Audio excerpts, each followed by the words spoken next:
CNN says on Jeff Zucker's 9 a.m. editorial conference call how they, the Democratic Party, powerful interest groups, may determine how CNN will cover Trump not conceding the presidential election.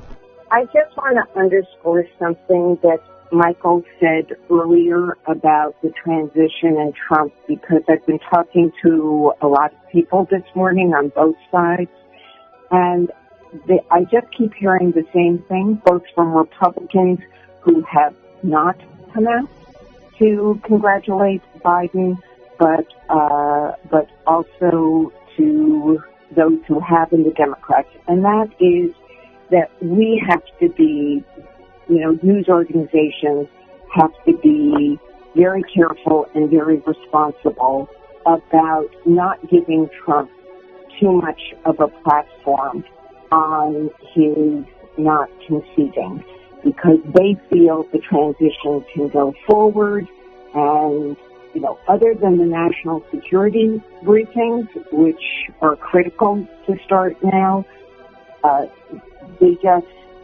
don't want us to exaggerate that Trump isn't leaving office. And I'm going to have a lot of specific reporting on that later today, but just big picture wanted to underscore what Michael had said. Yep, agreed. On the issue of why it's important to get the transition going right, the 9/11 report talked about one of the problems was that the trouble that was brewing got lost during the transition. So if you want a good concrete example of what happens when you don't have a good transition, go look at the Twin Towers. Yeah. So I think that's an important point. I think it was discussed a little bit yesterday in terms of national security. I think it's really important to raise again.